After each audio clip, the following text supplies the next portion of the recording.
Assalamualaikum warahmatullahi wabarakatuh.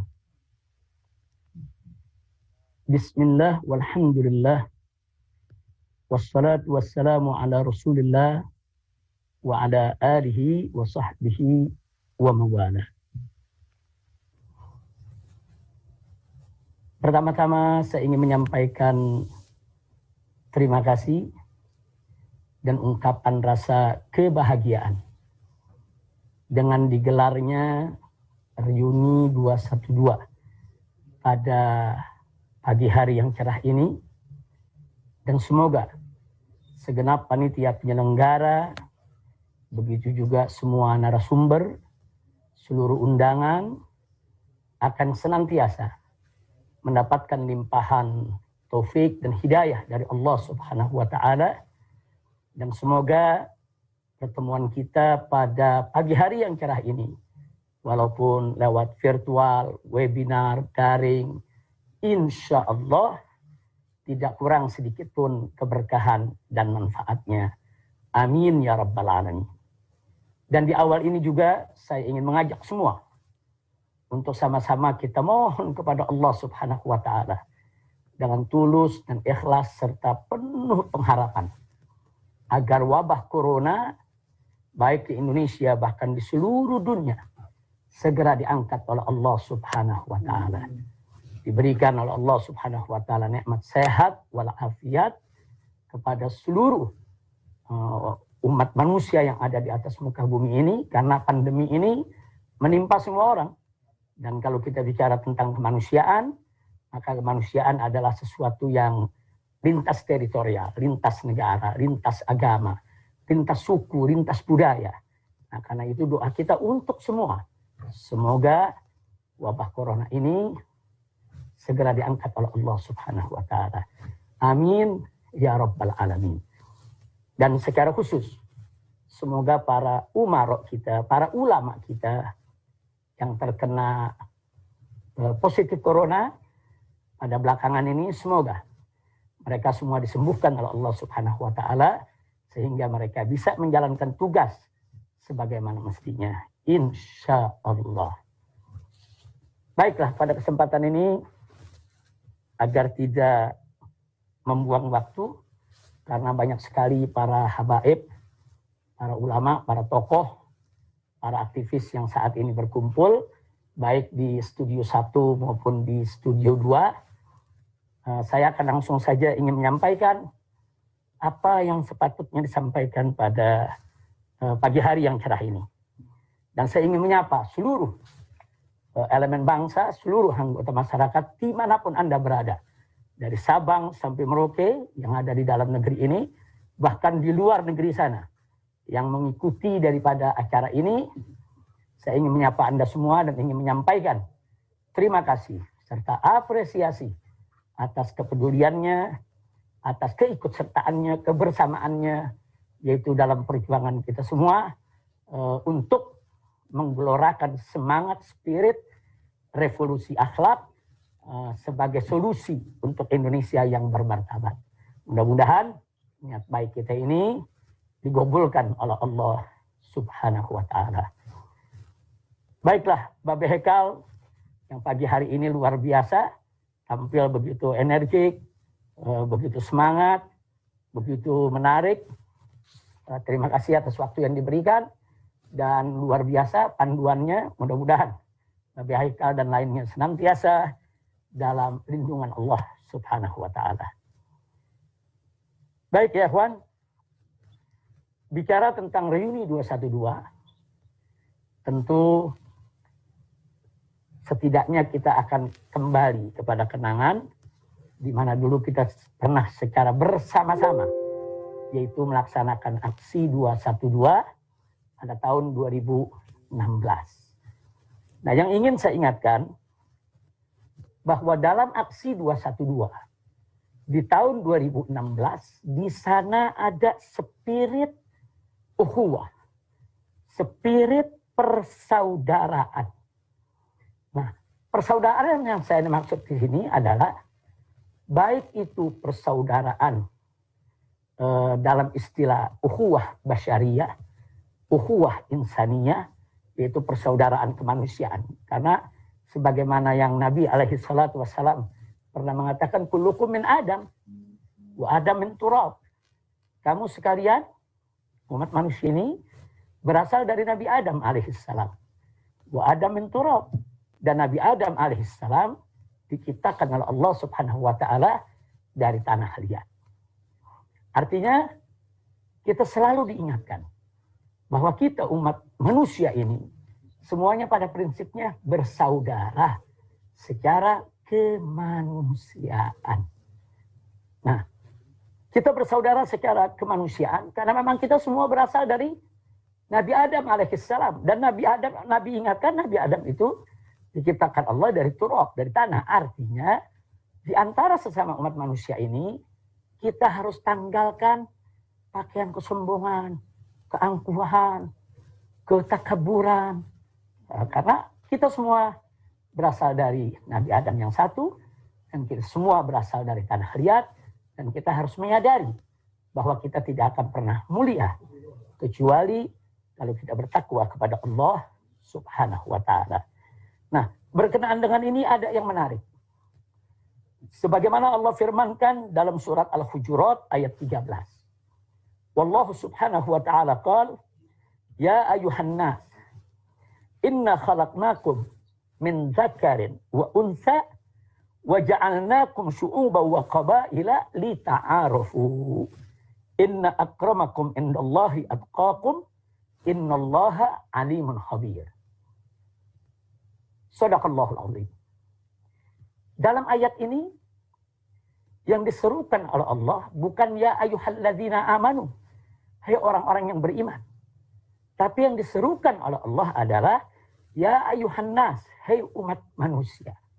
Artinya seluruh umat manusia, siapapun dia, apapun agamanya, apapun sukunya, apapun budayanya, apapun kebangsaannya, dari negara manapun mereka berasal, mereka diserukan oleh Allah subhanahu wa ta'ala, hei segenap umat manusia, inna khalaqnakum, kata Allah.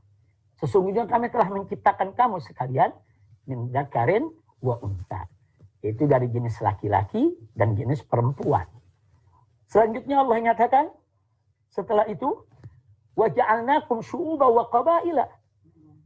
Dan kami jadikan kamu itu bersuku-suku dan berbangsa-bangsa, berpuak-puak. Nah, lalu pertanyaannya, untuk apa Allah ciptakan manusia ini dari jenis laki dan jenis perempuan, juga bersuku-suku, berpuak-puak, dan berbangsa-bangsa? Nah, sebelum kita ajukan pertanyaan ini, Allah sudah jawab dalam ayat yang sama, di mana Allah nyatakan, lita'arafu, untuk kamu sekalian saling mengenal. Subhanallah. Jadi kita diciptakan oleh Allah subhanahu wa ta'ala sebagai umat manusia dengan aneka ragam latar belakang, perbedaan yang ada di antara kita. Lita'arafu, untuk kamu ini saling kenal. Nah, ada pepatah mengatakan tak kenal maka tak sayang. Nah, jadi kenapa di ayat ini yang dikedepankan adalah untuk kamu saling kenal. Jadi nggak disebut soal saling sayangnya, saling bersatunya, saling bekerja samanya, tidak. Saling kenal dulu. Karena saling kenal itu pintu gerbang. Itu kunci. Kalau sudah saling kenal, maka satu sama lainnya saling mengetahui. Kalau sudah saling mengetahui, maka akan mudah untuk membangun saling menghargai. Kalau sudah saling menghargai dan saling menghormati, maka itu merupakan modal utama untuk saling cinta dan saling sayang. Nah, kalau sudah ada saling cinta dan saling sayang, tentu akan lebih mudah lagi kita untuk saling berbagi, saling bekerja sama, saling bergotong royong, saling bahu-membahu. Nah, itulah rahasianya kenapa dalam ayat ini yang dinyatakan oleh Allah, lita'arafu, untuk kamu saling mengenal. Nah, ini yang ingin saya garis bawahi. Nah, bahwa dalam aksi 212 di tahun 2016, bahkan dalam reuni-reuni selanjutnya, sampai reuni hari ini yang kita gelar bersama secara daring, secara webinar ini, bahwa di sana ada spirit ukhuwah basyariyah. Ada spirit persaudaraan kemanusiaan.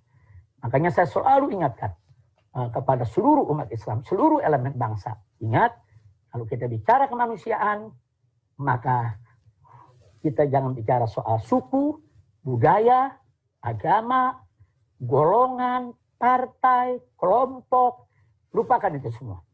Apalagi kalau kita lagi terjun di medan bencana. Di sana banyak orang membutuhkan uluran tangan kita, membutuhkan bantuan. Jangan sekali-sekali yaitu bicara tentang suku, agama, ras, atau antar golongan yang kita singkat dengan SARA. Tidak ada. Kemanusiaan adalah kemanusiaan. Inilah ukhuwah basyariah yang spiritnya melekat ada di dalam aksi 212 maupun dalam reuni 212 selanjutnya. Nah kemudian yang kedua jenis ukhuwah yang ingin saya ingatkan juga, bahwa dalam aksi 212 di sana juga ada spirit persaudaraan kebangsaan. Nah kalau istilah dalam bahasa Arabnya kita sebut ukhuwah wataniyah. Ukhuwah wataniyah. Kalau tadi ukhuwah basyariah itu bisa diistilahkan sebagai internasionalisme. Nah, sementara kalau ukhuwah wataniyah ini bisa kita istilahkan dengan yaitu nasionalisme. Itu persaudaraan kebangsaan. Persaudaraan kita satu tanah air. Nah, ini pun juga diberikan isyarat yang sangat jelas sekali oleh Nabi Muhammad SAW di dalam sejarah hidupnya. Bagaimana Nabi SAW secara terbuka di hadapan para sahabat menyatakan cintanya kepada kota suci Mekah, menyatakan cintanya kepada kota suci Madinah, bahkan menyatakan cintanya kepada Jabal Uhud. Subhanallah. Artinya ini dimotivasi oleh Rasulullah SAW para sahabatnya untuk cinta apa? Nabi cinta Mekah, Mekah tanah kelahirannya. Sampai-sampai Nabi mengatakan kepada kota Mekah didengar oleh para sahabat, kalau bukan kaummu yang mengusir aku dari Mekah, aku tidak akan pernah meninggalkan engkau, wahai Mekah. Subhanallah. Nah begitu juga Nabi menunjukkan rasa cintanya kepada Madinah. Nah yang ditunjukkan oleh Nabi SAW, baik di Mekah, di Madinah, maupun di tempat-tempat lainnya, bukan sekedar sebatas ucapan. Nah, tapi Nabi juga bekerja keras dengan para sahabat bagaimana membangun ekonomi umat, mensejahterakan mereka, yaitu di negara yang dipimpinnya, di Mekah, di Madinah, di Taif, dan lain sebagainya. Nah, ini menunjukkan luar biasa betapa Nabi SAW mengajarkan kepada umatnya untuk cinta negeri. Ya, adapun sebuah makalah, hubbul watan minal iman, itu bukan hadis. Tapi sebagai kata hikmah untuk memberi motivasi agar kita cinta kepada negeri, ya sah-sah saja, bagus-bagus saja untuk digunakan. Tapi kita garis bawahi bahwa itu bukan hadis Nabi. Tapi sungguh pun begitu, sikap hidup Nabi, bagaimana Nabi menunjukkan rasa cintanya ke Mekah, Madinah, dan lain sebagainya, itu menjadi secara baik eksplisit maupun implisit menunjukkan bahwa Nabi SAW mengajarkan kepada umatnya untuk cinta negeri, cinta bangsanya, cinta tanah airnya. Nah, ini juga harus kita jaga. Inilah yang kita sebut dengan istilah ukhuwah wataniyah. Nah baiklah, sekarang yang ketiga. Selain ukhuwah basyariah, yang tadi kita sebut dengan istilah internasionalisme, dan selain ukhuwah wataniyah, yang tadi kita sebut dengan nasionalisme, kebangsaan, ada satu lagi jenis ukhuwah. Nah, ukhuwah yang ketiga ini sangat spesifik, sangat khusus, sangat istimewa, karena dimensinya bukan dimensi hanya dunia, tapi dimensi dunia dan akhirat. Nah, ukhuwah apa? Ukhuwah Islamiyah. Jadi ukhuwah Islamiyah ini adalah satu persaudaraan yang diikat dengan akidah, diikat dengan syariat, diikat dengan keagamaan. Dan ini dimensinya bukan hanya sebatas dunia, tapi dimensi ini dimensi dunia dan akhirat. Nah, tentu ini tidak bertentangan dengan ukhuwah basyariah, ukhuwah wataniyah, karena di dalam ukhuwah Islamiah itu sendiri ada dimensi dunia yang memang harus dijaga. Dimensi mana mesti dijaga? Itu tadi yang kita sampaikan. Soal internasionalisme, kita tidak boleh menjadi bangsa yang terbelakang dari pergaulan internasional. Dan di sana juga ada nasionalisme, yang mana kita harus selalu bersedia untuk berkorban demi bangsa dan negara, serta memajukan negara.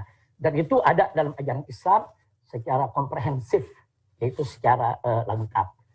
Nah, khusus yang ketiga ini, Allah berfirman dalam surat Ali Imran ayat 103. Allah subhanahu wa ta'ala qala wa'tasimu bihablillahi jami'a wa la tafarraqu. Artinya, berpegang teguhlah kamu sekalian kepada hablullah. Itu kepada tali Allah, kepada agama Allah, kepada hukum Allah. Dan Allah ingatkan, wa la tafarraqu, jangan sekali-kali kamu bercerai-berai. Nah, berdasarkan ayat ini, siapapun yang sudah mendeklarasikan dirinya sebagai seorang muslim, bersahadat, memeluk agama Islam, maka mereka wajib al-i'tisam, berpegang kuat kepada hablullah, kepada hukum Allah. Nah, kenapa? Karena hukum Allah yang diturunkan oleh Allah Subhanahu wa ta'ala itu merupakan way of life. Itu merupakan jalan hidup. Jalan hidup dari dunia menuju ke akhirat. Nah, oleh karenanya, setiap muslim, setiap orang beriman wajib berpegang teguh kepada Al-Quranul Karim, kepada sunnah Nabi Muhammad SAW, berpegang teguh juga kepada ijma, qiyas, dan lain sebagainya, yang menjadi sumber-sumber hukum muktabar terpercaya, yaitu di tengah umat Nabi Muhammad SAW. Dan haram mereka berpecah belah. Jadi wala tafarraqu, kata Allah Subhanahu wa ta'ala. Tidak boleh berpecah belah. Maka itu orang-orang beriman wajib bersatu. Tapi bukan sembarang bersatu. Bersatu dalam iman, bersatu dalam Islam, bersatu dalam akhlak, bersatu dalam kebajikan, bersatu dalam kebersamaan, bersatu dalam taat, bersatu dalam takwa. Jadi bukan bersatu dalam korupsi, bukan bersatu dalam kezaliman, bukan bersatu dalam dusta, bukan bersatu dalam kemunkaran dan kemaksiatan. Jadi bersatu yaitu di dalam iman dan takwa kepada Allah Subhanahu wa ta'ala.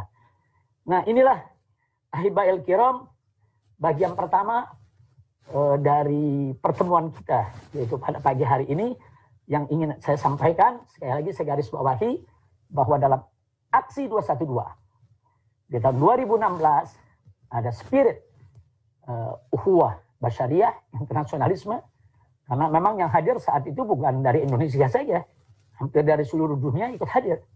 Kemudian yang kedua adalah ada spirit ukhuwah wataniyah, nasionalisme. Nah, karena saat itu yang hadir dari hampir semua suku, apapun agamanya, mereka datang untuk bersama-sama bagaimana menuntut penegakan keadilan. Dan yang ketiga, di sana secara spesifik ada ukhuwah Islamiyah yang luar biasa. Nah, mudah-mudahan saya harap spirit dari tiga jenis ukhuwah ini akan selalu ada di dalam setiap gerakan yang memiliki ruh daripada 212, baik hari ini maupun yang akan datang, insya Allah. Nah, selanjutnya di bagian kedua. Di bagian kedua yang ingin saya ingatkan di sini adalah yaitu tentang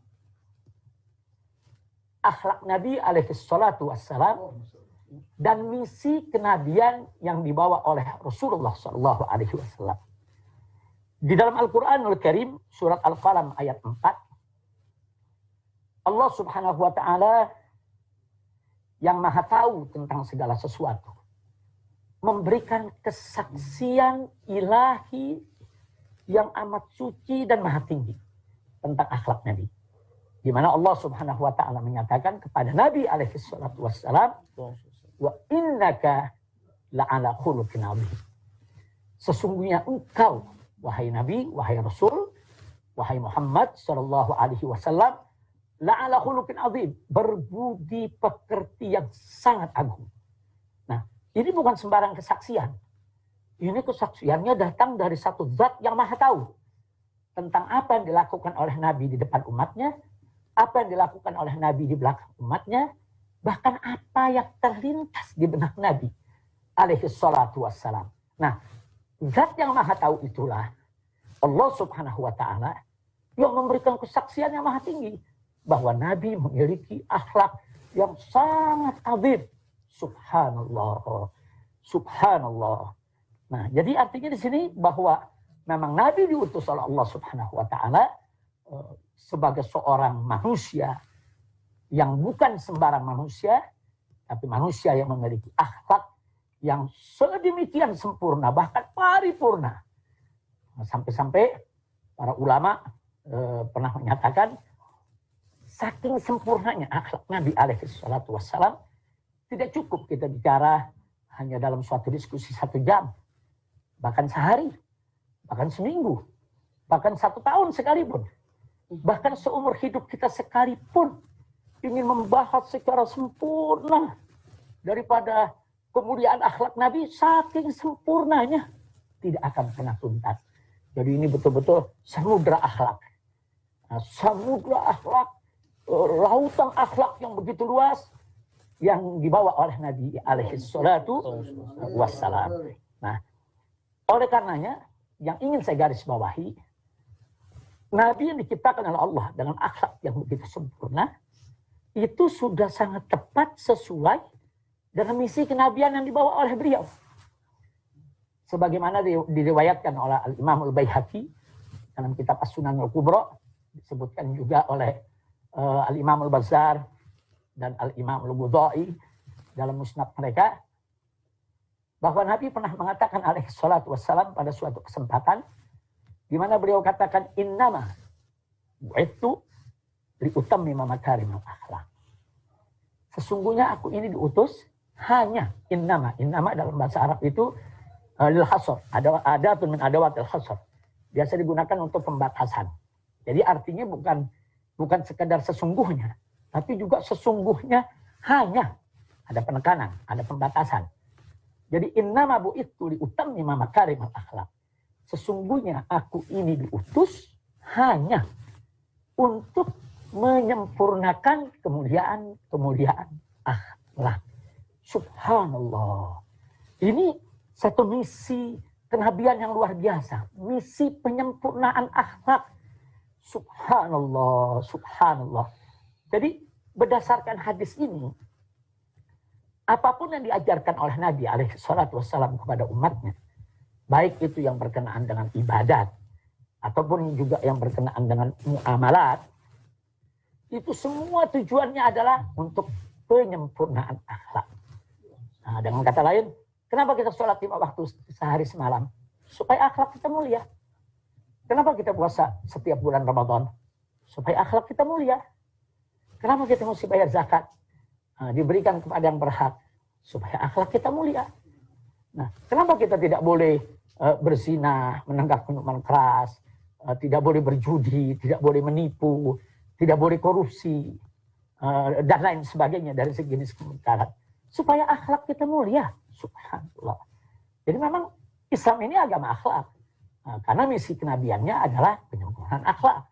Dan Nabi yang membawa misi untuk penyempurnaan akhlak tadi ternyata manusia yang akhlaknya sangat agung. Nah, inilah sekedar kita perlu mengenal tentang misi akhlak yang dibawa oleh Nabi alaihi salatu wassalam. Makanya kalau kita harus jujur, dan memang wajib jujur, kalau kita ingin katakan sekarang tentang revolusi akhlak, sebetulnya bapak revolusi akhlak dunia, bapak revolusi akhlak dunia tidak lain dan tidak bukan Nabi Muhammad SAW. Nah, karena beliau diutus oleh Allah Subhanahu Wa Taala untuk apa? Untuk mengajak umat manusia minaz zulumati ilan nur, dari kegelapan kepada cahaya yang terang benderang. Jadi membawa umat manusia di dunia di zaman jahiliyah dulu dari zulumat, dari kegelapan ilan nur kepada cahaya, itu langkah revolusi yang luar biasa. Itu langkah revolusi terobosan revolusi yang maha dahsyat luar biasa. Nah, karena yang dibawa oleh Nabi ini bukan hanya satu lokal se-Jakarta atau se-Pulau Jawa atau se-Indonesia, tapi dunia yang saat itu dipenuhi dengan alam jahiliyah, dipenuhi dengan alam zulumat. Jadi sekali lagi saya mau katakan di sini bahwa bapak revolusi dunia yang sebenarnya adalah Sayyiduna Muhammad sallallahu alaihi wa alihi wa sahbihi wasallam. Nah baiklah ya kawan. Kalau begitu saya pikir perlu juga sedikit kita gambarkan sebetulnya akhlak Nabi yang agung itu yang macam mana sih? Nah, supaya ada gambaran bagi seluruh masyarakat di Indonesia ini dari Sabang sampai Merauke, begitu juga yang ada di luar. Tadi sudah saya katakan untuk mencari satu ibarat, ungkapan yang bisa menggambarkan kesempurnaan akhlak Nabi secara tuntas memang sulit. Tapi ada satu ungkapan yang luar biasa. Yaitu ketika seorang Hisham bin Amir bertanya kepada istri Nabi tercinta. Itu bertanya kepada Sayyidatuna Aisyah radhiyallahu ta'ala anha. Beliau bertanya kepada Sayyidatuna Aisyah, "Ya Ummul Mukminin, wahai Ummul Mukminin, kaifa kana khuluqun Nabi sallallahu alaihi wasallam?" Sebetulnya bagaimana sih akhlak Nabi? Satu pertanyaan yang sederhana tapi mendalam. Satu pertanyaan yang kelihatannya sangat-sangat sederhana, simpel. Tapi isinya ini begitu mendalam dan jawabannya ini memang ditunggu oleh umat. Nah, lalu apa dijawab oleh Siti Aisyah? Siti Aisyah ini terkenal dengan pemahamannya tentang fikih, terkenal dengan keilmuannya karena memang beliau langsung dididik oleh Nabi kita Muhammad sallallahu alaihi wasallam. Nah, Sayyidatuna Aisyah berhasil menjawab dengan satu ungkapan yang singkat tapi padat, yang ringkas tapi jelas. Jadi jawabannya sederhana tapi komprehensif. Subhanallah. Apa dijawab oleh Sayyidatuna Aisyah radhiyallahu taala anha? Beliau menjawab, kana khuluquhul Quran. Jadi akhlak Nabi itu adalah Al-Quran. Itu aja dijawab oleh Siti Aisyah. Subhanallah. Walhamdulillah wa la ilaha illallah wallahu akbar. Betapa cerdasnya Sayyidatuna Aisyah radhiyallahu taala anha di dalam memilih kata. Nah, sekarang jawaban ini kita katakan maha dahsyat. Kenapa? Karena dengan ungkapan yang begitu singkat tadi, Sayyidatuna Aisyah radhiyallahu taala anha menginformasikan kepada kita bahwa akhlak Nabi itu sebenarnya adalah implementasi daripada isi kandungan Al-Quran.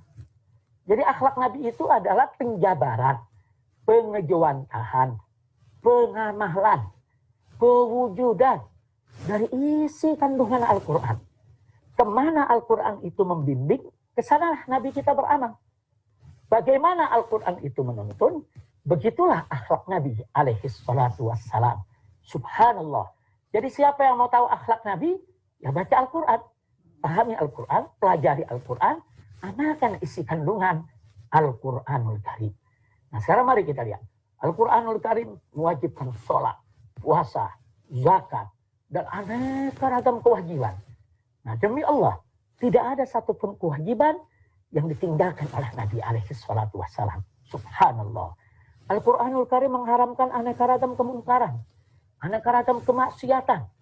Subhanallah, demi Allah. Jangankan Nabi berbuat maksiat seumur hidupnya. Terlintas di benaknya untuk berbuat maksiat tidak pernah terjadi pada diri Nabi kita alaihi salatu wassalam. Subhanallah. Jadi jawaban Siti Aisyah ini begitu luar biasa. Menunjukkan kecerdasan beliau yang begitu tinggi. Dan sekaligus beliau berhasil, sukses memilih satu ungkapan yang cukup secara umum mewakili kita semua umat Islam dalam upaya mengetahui bagaimana kesempurnaan akhlak Nabi alaihi salatu wassalam. Nah karena itu saya ingin mengajak semua. Siapa yang ingin tahu akhlak Nabi, berpegang teguhlah kepada Al-Quran dan As-Sunnah. Melalui Al-Quranul Karim, bagaimana tuntunannya, itulah akhlak Nabi. Nah, lalu bagaimana pengajuan tahannya dalam ibadat muamalat sehari-hari? Kita buka hadis Nabi alaihi salatu wassalam. Karena hadis itu adalah penjelas daripada isi kandungan Al-Quranul Karim. Nah, itu yang ingin saya ingatkan. Pertama, berkenaan dengan persoalan akhlak Nabi dan misi kenabian. Itu bagian kedua yang ingin saya ingatkan dalam kesempatan ini. Jadi tadi bagian pertama adalah bagaimana aksi 212 ada spirit uhuwah syariah, uhuwah watoniyah, uhuwah islamiyah. Di bagian kedua yaitu tentang akhlak Nabi Shallallahu Alaihi Wasallam dan misi kenabian. Nah, sekarang kita masuk ke bagian ketiga. Bagian ketiga, saya ingin ingatkan ya, di bagian ketiga ini bahwa spirit akhlak yang diajarkan oleh Nabi alaihi salatu wassalam, ternyata ini yang harus kita syukuri. Ternyata spirit akhlak itu masuk ke dalam sendi-sendi dasar negara Republik Indonesia yang kita kenal dengan nama Pancasila. Nah, ternyata Pancasila itu kalau kita pelajari dari sila pertama sampai sila yang kelima, isinya itu justru merupakan spirit akhlak. Nah, kita lihat spirit akhlak yang pertama bicara tentang sila pertama, ketuhanan yang Maha Esa. Nah, ketuhanan yang Maha Esa ini kan memberikan satu motivasi pada seluruh bangsa Indonesia bagaimana dalam melaksanakan kehidupan berbangsa dan bernegara wajib menjunjung tinggi norma-norma luhur ketuhanan yang Maha Esa. Nah, ini spirit akhlak yang luar biasa. Jadi artinya dalam Pancasila itu sendiri sebetulnya spirit akhlak sudah ada. Nah, begitu juga sila kedua. Kalau kita lihat sila kedua, kemanusiaan yang adil dan beradab. Ini bicara tentang kemanusiaan, adil, adab. Ini nilai akhlak yang luar biasa tingginya, yang selama ini memang wajib kita junjung tinggi. Jadi dari sila kedua tadi ada nilai akhlak yang luar biasa untuk bangsa Indonesia. Sehingga setiap bangsa Indonesia dalam kehidupan berbangsa dan bernegara, dari mulai pejabat sampai rakyat, dari mulai kiai sampai santri, seluruh elemen masyarakat harus menjunjung tinggi nilai-nilai kemanusiaan, harus menjunjung tinggi nilai-nilai keadilan, harus menjunjung tinggi nilai-nilai adab. Nilai kemanusiaan itu apa? Akhlak. Nilai keadilan itu apa? Akhlak. Nilai adab itu apa? Akhlak. Subhanallah, subhanallah. Makanya tidak salah kalau selama ini selalu kita gaungkan bahwa Pancasila itu adalah warisan ulama. Jadi jangan dibentur-benturkan Pancasila dengan ajaran Islam. Bahkan Pancasila itu menjadi satu konsensus nasional antara para founding father, pendiri bangsa Indonesia dari semua agama. Nah, jadi pada saat perumusan Pancasila itu ada dari kelompok Islamnya, ada dari kelompok nasionalisnya, ada dari kelompok non-muslimnya, lengkap. Nah, saya pikir ini satu konsensus nasional yang berdiri atas dasar akhlak yang mulia. Nah, ini yang saya mau ingatkan. Yang ketiga. Nah, kalau yang ketiga kita bicara tentang persatuan Indonesia. Persatuan itu kan nilai akhlak. Hanya orang yang berakhlak yang mau bersatu. Nah, mereka yang ingin memecah belah bangsa, mereka yang ingin menghancurkan persatuan, adalah mereka orang-orang yang tidak berakhlak. Jadi spirit akhlak itu sudah masuk, yaitu di dalam dasar negara Republik Indonesia. Subhanallah. Nah, sekarang yang keempat, kita perhatikan di sini, kerakyatan yang dipimpin oleh hikmat, kebijaksanaan dalam permusyawaratan perwakilan. Subhanallah. Itu kata kerakyatan yang dipimpin. Itu kan menunjukkan bagaimana rakyat dituntun. Nah, untuk apa? Untuk tunduk patuh kepada pimpinan. Ini akhlak. Ini akhlak. Nah, kemudian kerakyatan yang dipimpin ini juga, kerakyatan yang dipimpin oleh hikmat kebijaksanaan. Kalau tadi rakyatnya dituntut untuk patuh taat kepada pemimpin sebagai satu bentuk akhlak yang mulia, pemimpinnya juga dituntut. Nah, dituntut apa? Hikmat bijaksana. Jadi akhlak itu adalah bagaimana seorang pemimpin memimpin dengan hikmat dan bijaksana. Kalau dia tidak hikmat, dia tidak bijak, maka dia tidak punya spirit akhlak. Nah, kemudian nggak sampai di situ. Kerakyatan yang dipimpin oleh hikmat dalam kebijaksanaan, permusyawaratan perwakilan. Subhanallah. Itu kata permusyawaratan. musyawarah mufakat itu salah satu inti ajaran Islam dalam bermuamalah, dalam kehidupan berbangsa dan bernegara. Nah, musyawarah mufakat itu justru salah satu intisari akhlak.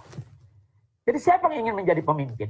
Apakah itu pemimpin rumah tangga, pemimpin masyarakat, pemimpin bangsa, pemimpin negara, dia harus menjunjung tinggi musyawarah mufakat.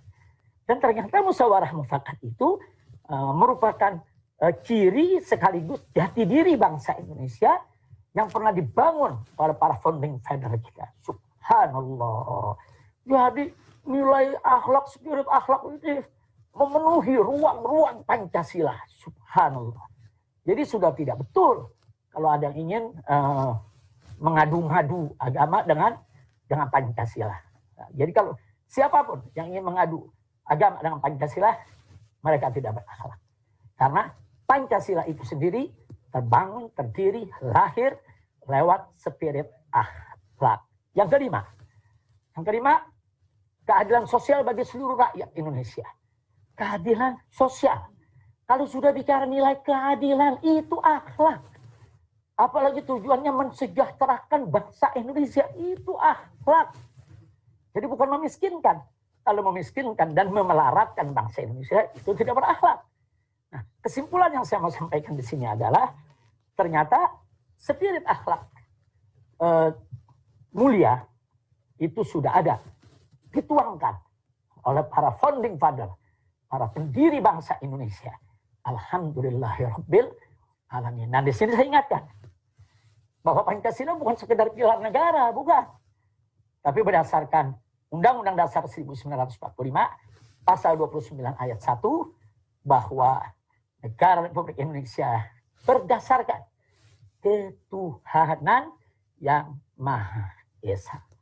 Nah, jadi jelas di sini bahwa ketuhanan yang Maha Esa bukan sekedar pilar negara, tapi lebih dari pilar negara, merupakan dasar negara. Apa beda pilar dengan dasar? Pilar itu kan cuma tiang. Nah, tiang itu bisa dirubuhkan, bisa diganti kapan saja. Nah, sedangkan dasar itu fondasi. Sangat mendasar sekali, sangat fundamental sekali. Nah, karena itu saya termasuk yang tidak setuju kalau Pancasila sebagai dasar negara disebut sebagai pilar negara. Karena itu jadi menurunkan derajat Pancasila itu sendiri. Kalau kulihat kembali ke soal akhlak, yang penting satu kabar gembira buat kita semua, bahwa nilai-nilai akhlak, spirit akhlak, ruh akhlak ada dalam konstitusi negara Republik Indonesia. Baik landasan ideal Pancasila maupun landasan konstitusional Undang-Undang Dasar 1945. Baiklah, sekarang akhirnya sampai ke bagian keempat yang ingin saya sampaikan pada pertemuan kali ini. Nah, bagian yang keempat, setelah tadi kita bicara tentang bagaimana spirit ukhuwah persaudaraan persatuan ada dalam aksi 212 sejak tahun 2016. Kemudian bagaimana tadi kita juga sudah bicara tentang akhlak Nabi dan misi kenabian yang dibawa oleh beliau untuk penyempurnaan akhlak. Kemudian kita lanjut dengan spirit akhlak dalam Pancasila itu sendiri. Nah, sekarang kita masuk kepada hal yang tidak kalah pentingnya, yaitu tentang revolusi akhlak. Jadi kalau sekarang kita sedang gaungkan revolusi akhlak, revolusi akhlak. Nah, akhlak yang dimaksud akhlak yang mana? Akhlak yang tadi sudah kita bahas dari awal sampai barusan. Nah, ini semua merupakan bagian daripada revolusi akhlak. Nah, sehingga di sini saya hanya ingin memberikan satu kesimpulan singkat saja, bahwa revolusi akhlak ini memiliki level. Nah, jadi ada levelnya. Nah, level yang pertama adalah level individu. Artinya, kalau kita bicara revolusi akhlak di tataran level individu, maka bagaimana caranya rakyat dan bangsa Indonesia ini, semua elemen bangsa, kita ajak secara bersama-sama melakukan perubahan secara cepat. Secara cepat dari sifat-sifat khianat kepada amanah, pembohong kepada jujur, koruptif menjadi non-koruptif, suka maksiat menjadi meninggalkan maksiat. Nah, ini harus masuk di seluruh yaitu elemen masyarakat. Nah, melalui apa? Melalui dakwah, melalui ajakan, melalui seruan, melalui nasihat, melalui diskusi-diskusi, melalui tulisan-tulisan, melalui rekaman-rekaman. Kita ajak semua dengan dakwah. Nah, bagaimana seluruh masyarakat Indonesia, individu-individu bangsa Indonesia, siapapun dia, yang menginginkan Indonesia bermartabat, yang menginginkan Indonesia berkah, ayo mari kita lakukan revolusi akhlak. Nah, ini di level individu. Nah, sekarang yang kedua di level sistem. Tentu ada level individu, ada level sistem. Nah, di level sistem ini kita harus melakukan revolusi akhlak dari sistem berbasis materialisme, sekularisme, ke sistem berbasis tauhid sesuai sila ke-1 Pancasila. Yaitu ketuhanan yang Maha Esa. Ini kan dasar negara. Ini dasar negara kita. Maka itu tidak layak dalam level sistem ini kita mengambil sistem di luar daripada ketuhanan yang Maha Esa. Nah, maka itu revolusi akhlak di level sistem, bagaimana caranya kita secara bersama-sama menggandeng seluruh elemen bangsa tanpa pengecualian, kita hijrah dari sistem berbasis materialisme, sekularisme ke sistem berbasis tauhid, yaitu berbasis kepada sila pertama Pancasila, ketuhanan yang Maha Esa. Nah, itu yang pertama. Yang kedua, bagaimana revolusi akhlak dalam level sistem ini, kita juga harus serius, fokus.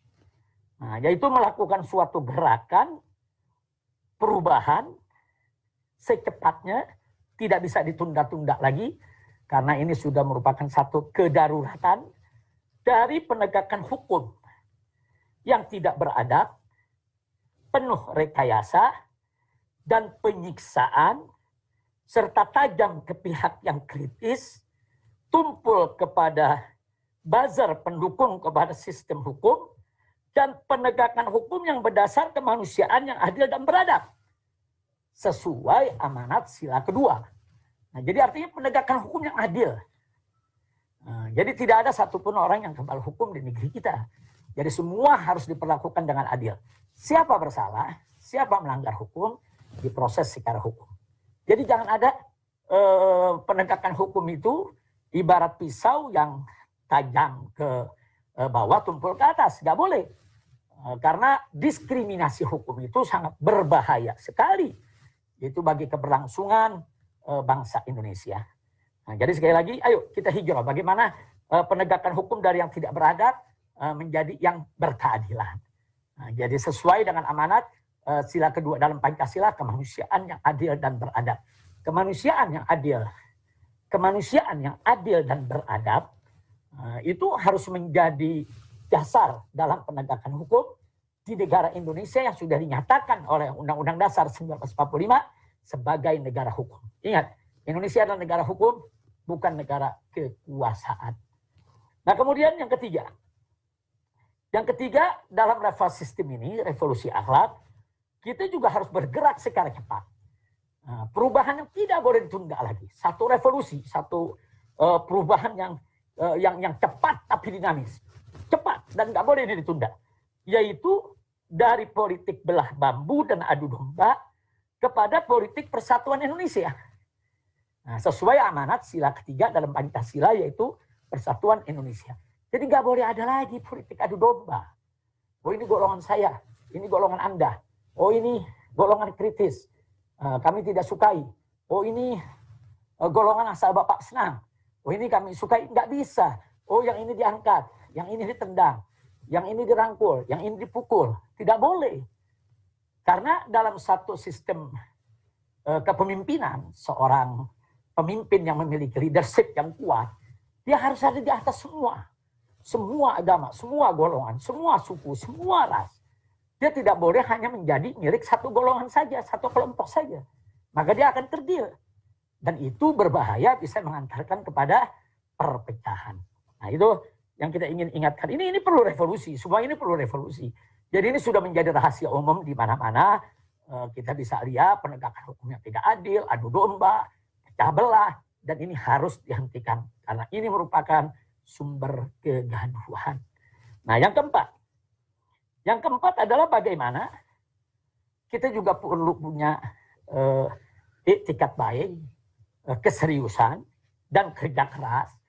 Juga dibutuhkan kecepatan, itu di dalam bertindak, itu yang disebut sebagai revolusi, yaitu kita hijrah dari sistem politik liberal ke sistem politik musyawarah mufakat, sistem politik perwakilan. Nah, sesuai amanat sila keempat dalam Pancasila, kerakyatan yang dipimpin oleh hikmat kebijaksanaan dalam permusyawaratan perwakilan. Ini kan sistem politik kita. Nah, sistem politik yang sudah dibangun oleh para founding father ini nggak boleh diganti menjadi sistem neolib, menjadi sistem liberal, menjadi sistem yang otoriter atau menjadi sistem yang diktator. Tidak boleh. Karena itu bisa menghancurkan tatanan demokrasi Negara Kesatuan Republik Indonesia. Jadi para founding father kita itu luar biasa. Mereka orang-orang cerdas, negarawan. Mereka punya pemikiran begitu panjang ke depan untuk kebaikan bangsa Indonesia. Jadi mereka sudah letakkan itu dasar-dasarnya. Apa dasar ekonominya, dasar politiknya. Bahkan pertama sekali mereka letakkan dasar agamanya.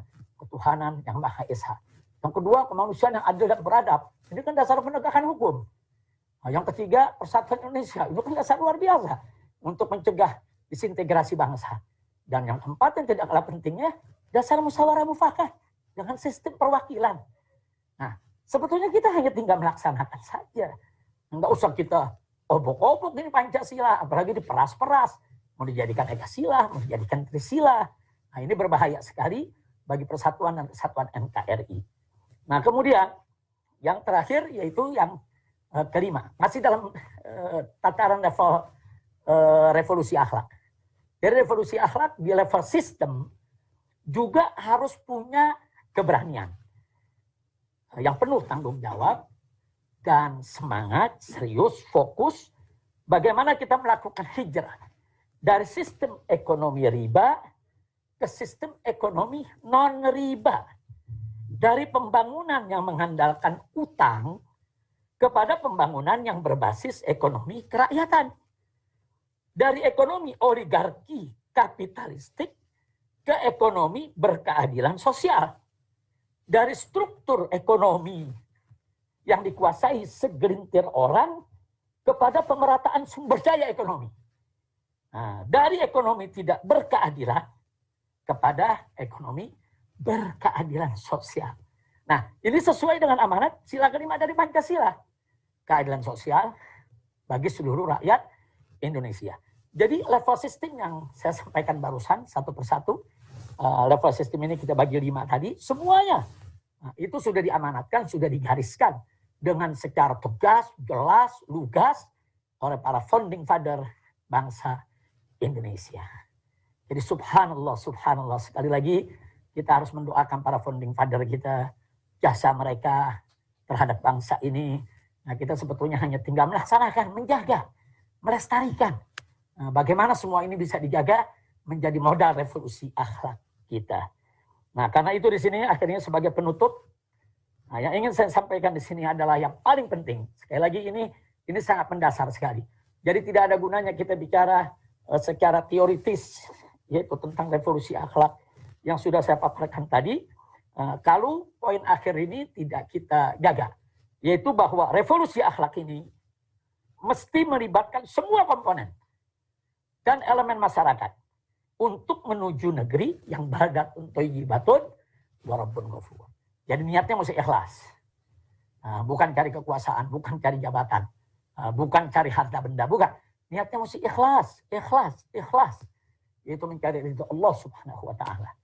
Jadi semua komponen masyarakat, siapapun dia, bagian dari bangsa Indonesia ini harus dilibatkan. Nah, makanya untuk menuju ke arah ini, kita harus buka pintu dialog. Kita harus selalu membuka diri untuk bicara dengan pihak mana saja. Kita harus siap mengkritik dan kita juga harus siap dikritik. Nah, jadi jangan merasa diri paling suci sendiri, paling benar sendiri, tidak.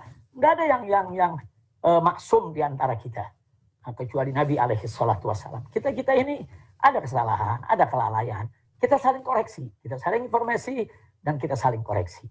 Nah ini bagian-bagian daripada revolusi akhlak yang ingin saya paparkan supaya menjadi jelas. Nah pada akhirnya setelah panjang lebar saya sampaikan soal revolusi akhlak ini, jangan ada yang berpikir revolusi akhlak itu kalau dengar kata revolusi, revolusi bersenjata atau revolusi pemberontakan Habib Moser. Enggak betul.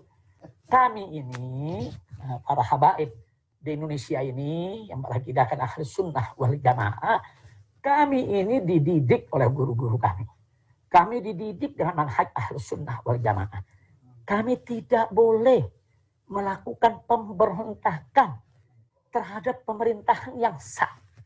Nah, nggak boleh. Kalau sudah dinyatakan sah, diterima oleh masyarakat, suka atau tidak suka, adil atau tidak adil, ya kita tetap harus mengakui ini pemerintahan. Tapi kita harus bersikap objektif.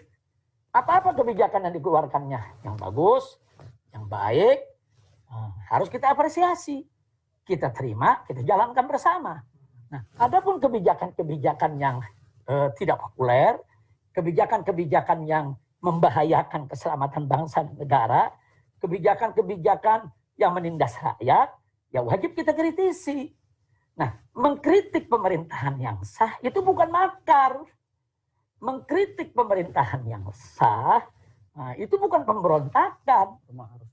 Nah, ini yang perlu saya jelaskan. Jadi nggak betul. Jadi nggak ada itu niatan. Kita ini Ahlus Sunnah wal Jamaah. Kita di negeri Indonesia ini saat ini merupakan darul dakwah, negeri dakwah. Nah, di mana kita wajib berdakwah, mengajak orang sebanyak-banyaknya untuk berbuat baik, termasuk para penguasa, termasuk para pemerintah. Ayo kita berbuat baik, ayo kita berbuat baik. Nah, kalau ada kemungkaran yang dilakukan oleh penguasa, ya kita hisbah, amar ma'ruf, nahi munkar. Dari mulai cara yang minimal sampai cara yang maksimal. Tapi tetap tidak boleh kita melakukan pemberontakan.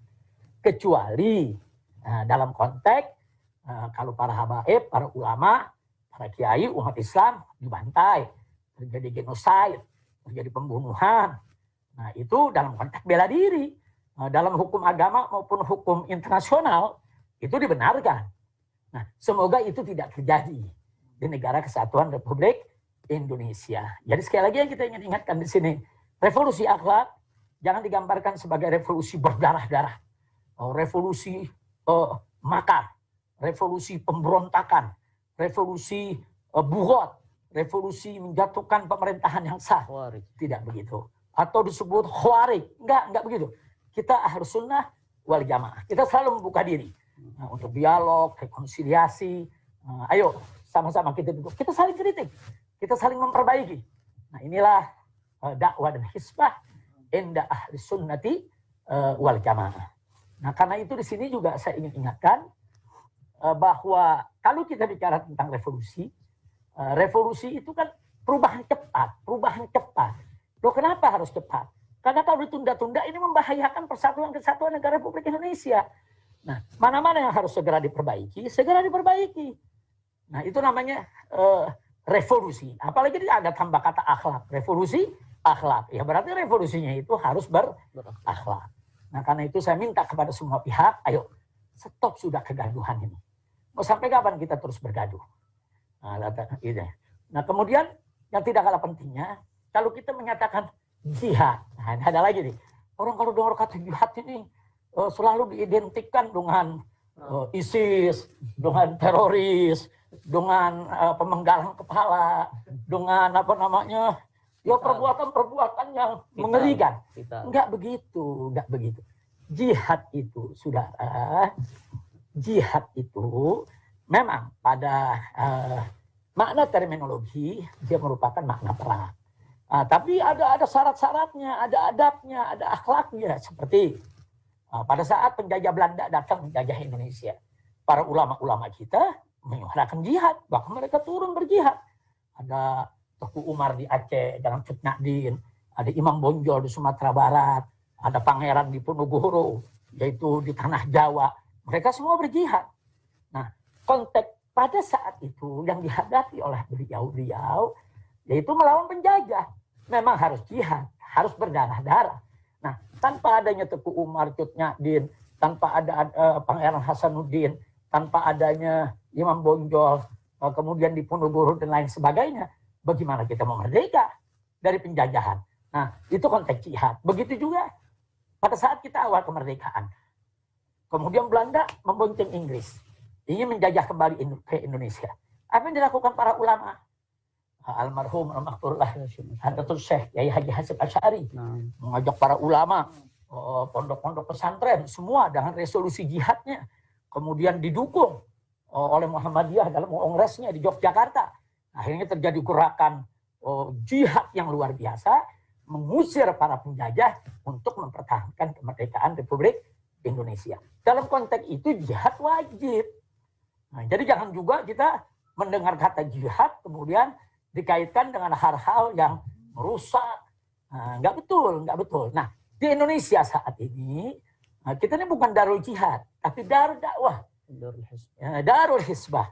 Ini negeri dakwah dan negeri amar ma'ruf nahi munkar. Kan tidak ada genosid. Apa pemerintah kita melakukan genosida terhadap rakyat Indonesia? Kan enggak. Nah, jadi selama tidak ada pembantaian terhadap umat Islam, tidak ada pembunuhan terhadap para ulama kiai, ya kita tidak bicara soal kita perang angkat senjata. Jadi semua itu fitnah. Nah, sebagai penutup akhirnya bicara tentang jihad. Justru Nabi mengatakan jihad yang paling afdol sekarang. Jihad yang paling afdol. Jihad yang paling afdol itu adalah kalimatul haqqin amama sultan al-ja'ir. Menyampaikan kalimat yang hak kepada penguasa yang zalim. Jadi siapa yang menyampaikan kalimat hak, kalimat benar depan kezaliman penguasa, itu jihad yang paling afdol. Dan itu wajib dilakukan oleh para ulama, khususnya para habaib dan para kiai. Jadi ini yang perlu kita sampaikan. Artinya biasakanlah hidup dengan saling mengkritik, saling menasihati, watawasau bil haqqi watawasau bis sabr. Kita saling menasihati dengan hak, saling menasihati dengan sabar. Nah, karena itu saya minta kepada semua pihak, tanpa terkecuali, yuk mulai hari ini, mulai saat ini. Stop segala kegaduhan, buka pintu dialog, ayo kita diskusi. Ayo kita berargumentasi dengan sehat. Nah, jadi tidak ada lagi tuh rekayasa untuk meruntuhkan tatanan kehidupan demokrasi Indonesia, tatanan penegakan hukum di Indonesia, tatanan kehidupan berbangsa dan bernegara. Jadi stop kegaduhan ini, stop ketidakadilan, stop kezaliman. Nah, ini yang saya mau sampaikan kepada semua ikhwan. Dan terima kasih kepada para panitia, para habaib, para kiai, para ulama, para tokoh yang hadir di studio 1 maupun 2. Dan saya mohon maaf kalau saya tidak sebutkan satu persatu namanya, karena jumlahnya cukup banyak ini. Ada 100 ulama dan tokoh. Tapi saya bahagia. Nah, saya ingin sampaikan, saya bahagia betul. Yaitu bisa menemani Anda semua pada saat ini, dan saya akan mendengarkan juga apa yang akan Anda sampaikan. Ini satu kebahagiaan dan kehormatan tersendiri bagi saya. Nah, sebelum saya akhiri, saya juga ingin minta maaf, yaitu kepada seluruh tokoh, habaib, ulama, kalau sampai hari ini saya belum bisa bersilaturahim untuk keliling, menemui, menjumpai para tokoh, karena memang saya masih dalam observasi untuk menjaga daripada kesehatan saya dan keluarga atas saran tim medis. Gitu. Jadi menurut tim medis, pada saat kita menghadapi penumpukan manusia, baik di bandara, di Petamburan, di Tebet, di Megamendung, kita sudah berkali-kali menyampaikan jaga protokol kesehatan. Tapi gimana ya, antusias umat ini, subhanallah, sampai ribuan laskar nggak mampu mencegah. Padahal ribuan laskar sudah disiapkan. Akhirnya mereka yang bersalaman, mereka yang berusaha untuk meluk dan lain sebagainya. Nah, akhirnya tim medis menyarankan ini bukan persoalan COVID atau tidak COVID, baik COVID ataupun tidak COVID, dalam suasana yang sudah crowded seperti itu, ya seharusnya memang mengkarantina diri atau mengisolasi diri, walaupun tidak COVID sekalipun. Nah, tetap untuk pemulihan, untuk menjaga. Nah, kemudian atas saran mereka juga nanti secara berkala ya diperiksa dengan rapid test, diperiksa dengan swab antigen, diperiksa juga dengan swab PCR, dan lain sebagainya. Jadi saya serahkan kepada tim medis. Jadi silakan diperiksa sebaik-baiknya dan seterusnya. Maka itu saya minta maaf kepada para alim ulama, para kiai yang datang ke rumah saya. Kita di sini juga memperlakukan protokol kesehatan yang sangat ketat. Nah, jadi di pintu gerbang itu kita sediakan ada rapid test, ada swab antigen. Jadi kalau ada tamu-tamu siapapun dia tanpa terkecuali, kita periksa dengan rapid test atau kita periksa dengan swab antigen yang hasilnya kan lebih cepat. Nah, kalau memang mereka negatif, ya kita persilakan masuk. Dengan tetap menjaga jarak, menjaga protokol kesehatan, kita bisa ngobrol, tapi dalam jumlah yang sangat dibatasi. Nah, kalau memang dalam pemeriksaan tadi ada yang positif, ya langsung kita arahkan ke medis. Baik ke Hilal Merah Indonesia FPI, Hilmi, atau ke Mercy, atau juga ke rujukan pemerintah. Kalau mungkin konsentrasi COVID-nya agak tinggi, nah, jadi langsung kita arahkan. Nah, artinya ini tetap akan kita jaga. Nah, makanya saya minta maaf kepada semua masyarakat kalau dalam kerumunan di bandara, di Petamburan, di Tebet, di Megamendung terjadi suatu penumpukan yang memang di luar kendali karena antusiasnya. Nah, maka itu saya langsung dengan kawan-kawan di DPP FPI semenjak kejadian itu kita stop. Nah, tidak ada lagi kerumunan, bahkan seluruh rencana jadwal ke luar kota, ke daerah kita stop sampai pandemi ini berakhir.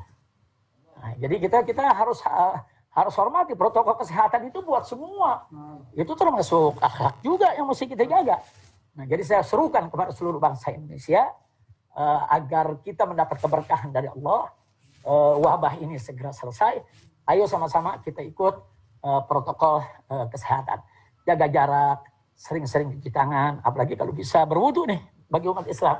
Nah, dawamul wudu, kemudian pakai masker, pakai face shield, kemudian hindarkan segala bentuk kerumunan. Saya ajak semua, ayo mari sama-sama dengan semangat revolusi akhlak, bagaimana kita menanggulangi pandemi ini agar bisa yaitu segera diangkat oleh Allah Subhanahu wa taala.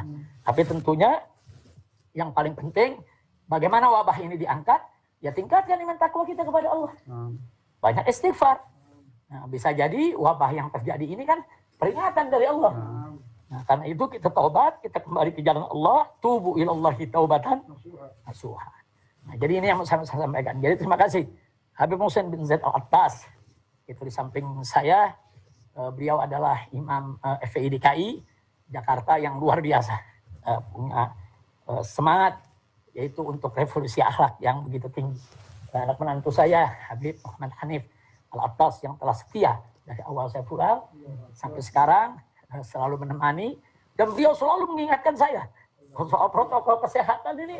Kadang-kadang gitu nih orang tua suka lupa lala, ada anak muda yang ingetin. Nah, terima kasih banyak semua, terima kasih banyak. Nah, jadi itu yang saya mau sampaikan. Sekali lagi saya minta maaf kalau dalam kerumunan tadi buat keresahan atau membuat pihak-pihak yang tidak nyaman atau kita melakukan pelanggaran. Nah, itu di luar keinginan, tanpa kesengajaan, dan itu memang antusias umat, rindu, cinta. Nah, dan makanya pada saat Pak Anies Baswedan melalui melalui dinasnya, nah itu menyampaikan adanya pelanggaran dan harus bayar denda, ya kita terima. Ya kita kalau memang salah, ya salah harus bayar denda. Ya nggak usah berdebat, kita bayar denda. Nah itu sudah kita sampaikan, dan untuk Pak Anies Baswedan kita doakan agar beliau cepat sehat walafiat. Amin ya Allah. Dan juga Bapak Wakil Gubernurnya agar beliau segera bisa tugas kembali seperti biasa. Amin ya Allah. Biar Jakarta ini menjadi Jakarta yang thayyibah. Begitu juga seluruh gubernur di Indonesia. Selamat bekerja. Ayo sama-sama kita jaga protokol kesehatan. Hindarkan kerumunan. Kerumunan apa saja? Kerumunan pilkada, kerumunan maulid, kerumunan haul, kerumunan apa lagi? Rehat. Kerumunan apa saja kita hindarkan, kita jaga, kita dukung upaya ulama dan upaya umaro bagaimana secepatnya kita keluar dari pandemi ini. Amin ya Allah. Ya saja. Terima kasih banyak. Jazakumullahu khairan jazaa. Saya ucapkan terima kasih atas segala perhatian. Saya mohon maaf atas segala kesalahan, kekhilafan dan kekurangannya. Hadani Allah wa iyyakum ila siratal mustaqim. Wassalamualaikum warahmatullahi wabarakatuh. Waalaikumsalam.